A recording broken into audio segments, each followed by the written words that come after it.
Hi friends, welcome to Salem புனிதாஸ் recipes.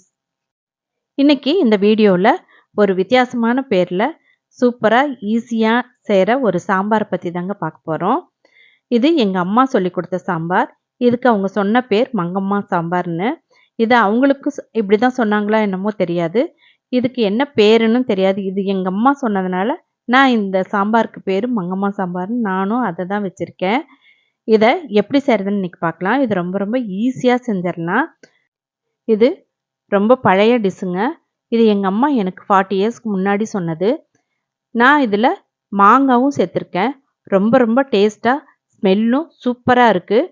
இதை எப்படி செய்கிறதுன்னு இந்த வீடியோவில் பார்க்கலாம். வாங்க வீடியோக்குள்ளார போகலாம். ஒரு குக்கரில் 1/2 கப் அளவுக்கு துவரம்பருப்பு நல்லா வாஷ் பண்ணிவிட்டு தண்ணி சேர்த்து வச்சுருக்கேன். இதில் 1 டீஸ்பூன் நெய்யும் 1/2 டீஸ்பூன் மஞ்சத்தூளும் சேர்த்துருக்கேன்.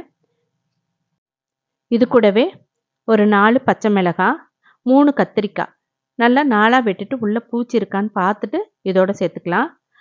1 கைப்பிடி அளவுக்கு சின்ன வெங்காயம், 1/2 கைப்பிடி அளவுக்கு கொத்தமல்லி தழை, இதையெல்லாம் நாம் இந்த பருப்போடு சேர்த்துக்கலாங்க.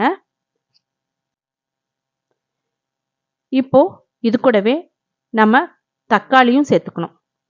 எல்லாத்தையுமே ஒட்டுக்காக சேர்த்துக்கணுங்க. சேர்த்துட்டு வேக வச்சுட்டு நம்ம கடைஞ்சிட்டு கொஞ்சம் புளி சேர்த்துட்டா சாம்பார் ஈஸியாக ரெடி ஆகிடும்.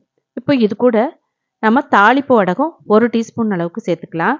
தாளிப்பு வடகத்தை வேக வைக்கிறப்பவே சேர்த்து வேக வச்சு நம்ம கடைஞ்சா ரொம்ப டேஸ்ட்டாகவும் இருக்கும், நமக்கு வாசனையாக இருக்கும். இப்போது இது கூட நம்ம இப்போ 1 தக்காளி, பெரிய தக்காளிங்க 1 சேர்த்துக்கலாம். இதுக்கு நம்ம மிளகாத்தூள் எதுவுமே சேர்த்தக்கூடாது. சாம்பார் பொடி, மிளகாத்தூள் எதுவுமே சேர்த்தக்கூடாது. கொத்தமல்லி தூளோ சீரகத்தூளோ எதுவுமே சேர்த்த வேண்டியதில்லை. இப்போ பாருங்கள், நம்ம வேக வச்சு எடுத்தாச்சு. நல்லா வெந்துருச்சு. நம்ம இந்த மாதிரி கரண்டி வச்சே கடைஞ்சாவே கூடயும் நல்லா மசிஞ்சிரும். நம்ம ஒரு மத்து வச்சோ இல்லை ஸ்மேஷர் வச்சோ நல்லா கடைஞ்சிக்கலாங்க.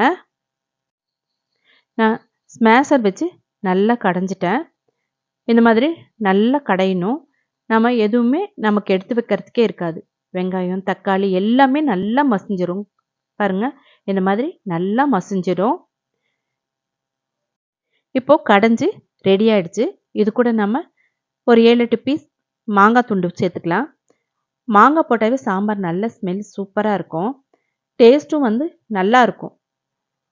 இது கூட நம்ம மாங்காய் போட்டிருக்கிறதுனால இதுலேயும் புளிப்பு இருக்கும். அதனால் நம்ம கொஞ்சமாக புளி சேர்த்துக்கலாம்.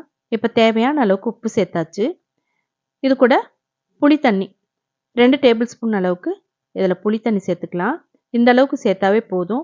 ரொம்ப புளிப்பாக வேணும் அப்படிங்கிறவங்க இன்னும் மாங்காய் துண்டு சேர்த்துக்கலாம், இல்லைன்னா புளி தண்ணி சேர்த்துக்கலாம். இப்போ நல்லா ஒரு கொதிக்கட்டும். இது கூட ஒரு 2 டேபிள் ஸ்பூன் அளவுக்கு கொத்தமல்லி தழை சேர்த்துக்கலாங்க. நம்ம ஏற்கனவே கொத்தமல்லி தழை சேர்த்தாலும் இப்பயும் சேர்த்தா கடைசியாக ரொம்ப வாசமாக இருக்கும். இப்போ இதில் தாளித்து ஊற்றிடலாம். 1 டேபிள் ஸ்பூன் அளவுக்கு எண்ணெய் காஞ்சிருச்சு. இப்போ அதில் 1/4 டீஸ்பூன் அளவுக்கு பெருங்காயத்தூள் சேர்த்துட்டேன்.